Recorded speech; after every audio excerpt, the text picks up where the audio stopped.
Yadagirigutta gun park వద్ద Khairatabad DCC అధ్యక్షుడు రోహిన్ రెడ్డి మాజీ డిప్యూటీ బాబా ఫసీయుద్దీన్ అమరవీరుల స్తూపానికి పాలాభిషేకం చేశారు. బీఆర్ఎస్ ఎమ్మెల్యేలు ఎమ్మెల్సీల రాకతో అమరవీరుల స్తూపం అపవిత్రమైందని పాలతో శుద్ధి చేశారు.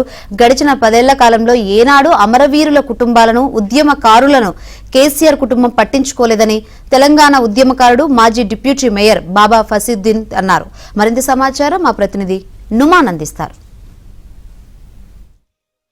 గన్ పార్క్ అమరవీరుల స్తూపం వద్ద ఇటు బీఆర్ఎస్ వర్సెస్ కాంగ్రెస్ నేతల పోటీ నిరసన కార్యక్రమాలతో అంతా కూడా అట్టుడికిపోయినటువంటి పరిస్థితి. బీఆర్ఎస్ ఎమ్మెల్యేలు ఏదైతే అమరవీరుల స్తూపం వద్దకు వచ్చి పూర్తిగా అపవిత్రం చేశారంటూ ఏదైతే ఇటు కాంగ్రెస్ నేతలు పాలాభిషేకం చేసినటువంటి పరిస్థితి ఉందని చెప్పొచ్చు. ప్రస్తుతం మనం అమరవీరుల స్తూపం దగ్గర ఉన్నాము. అమరవీరుల స్తూపం వద్ద ఏదైతే ఇటు బీఆర్ఎస్ ఎమ్మెల్యేలు వచ్చేసి పూర్తిగా అపవిత్రం చేశారంటూ కూడా మండిపడినటువంటి పరిస్థితి. ఈ నేపథ్యంలో ఇక్కడ పాలాభిషేక కార్యక్రమాన్ని కూడా నిర్వహించారు. ఇటు ముఖ్యంగా ఏదైతే అమరవీరులను పూర్తిగా అవమానించారు. సో అసలు దాదాపు 10 ఏళ్ల కాలంలో ఉద్యమకారులను కానివ్వండి, అమరవీరుల కుటుంబాలను కానివ్వండి బీఆర్ఎస్ పట్టించుకోలేదంటూ కూడా వారు మండిపడినటువంటి పరిస్థితి. సో ఈ నేపథ్యంలో పూర్తిగా మండిపడినటువంటి పరిస్థితి కూడా ఉందని చెప్పవచ్చు. సో ఈ నేపథ్యంలో ఇటు ఉద్యమకారులు కూడా ఆగ్రహం వ్యక్తం చేసినటువంటి పరిస్థితి కూడా ఉంది. సో ప్రస్తుతం మనతో పాటు మాట్లాడడానికి ఉద్యమకారుడు మాజీ డిప్యూటీ మేయర్ బాబా ఫసీయుద్దీన్ ఉన్నారు. చెప్పండి, ఈరోజు పాలాభిషేకం కార్యక్రమం ఎందుకు నిర్వహించారు? ఏంటి వాస్తవంగా ఈరోజు సెక్రటేరియట్లు కట్టింది బీఆర్ఎస్ పార్టీ అయినప్పటికీ కూడా, వాళ్ళ ప్రభుత్వంలో ఉన్నప్పుడు కట్టినప్పటికీ కూడా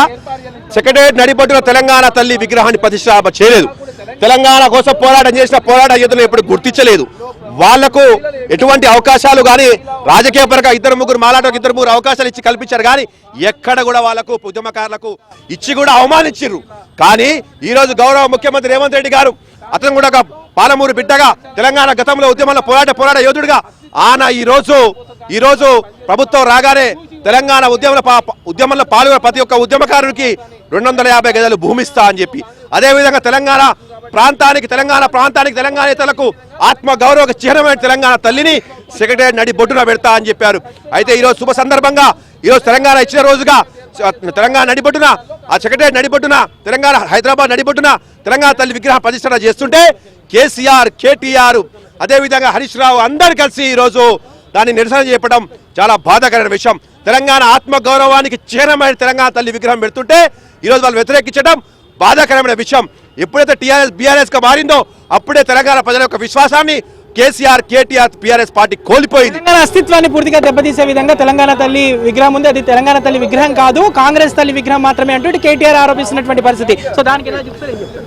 తెలంగాణ తల్లి విగ్రహం అయినా క్లియర్ కనబడుతుంది. ఎందుకంటే ఈరోజు తెలంగాణ ప్రాంతంలో దళితులు, బహుజనులు, మైనార్టీలు, వెనుకబడ్డ జాతుల యొక్క వాళ్ళు ఏదైతే స్వభావతంగా ఉన్నారో వాళ్ళ యొక్క సంస్కృతి మొత్తం కూడా కొట్టచ్చే విధంగా, కనపడే విధంగా ఆ విగ్రహ కల్పన చేయడం జరిగింది.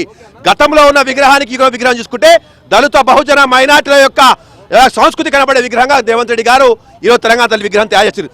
దాంట్లో కూడా నిరసన వ్యక్తం చేస్తున్నారు, దాంట్లో కూడా రాజకీయం చేసి చూపిస్తున్నారు. అంటే దళితులను, బహుజనులను, మైనార్టీలను అవమానించిన వాళ్ళు బీఆర్ఎస్ వాళ్ళు అవుతారు. మొత్తానికైతే ఇటు బీఆర్ఎస్ ఎమ్మెల్యేల రాకతో ఇటు పూర్తిగా అమరవీరుల స్తూపం దగ్గర అపవిత్రమైంది. కాబట్టి దాని అంతా కూడా ఏదైతే పాలతో శుద్ధి కార్యక్రమం చేశామంటే కూడా ఇక్కడ ఉన్నటువంటి కాంగ్రెస్ నేతలు అయితే చెప్తున్నటువంటి పరిస్థితి ఉందని చెప్పొచ్చు. వీడియో జర్నలిస్ట్ శ్యామ్తో నుమాన్, ఏబీఎన్ ఆంధ్రజ్యోతి, అమరవీరుల స్తూపం నుంచి.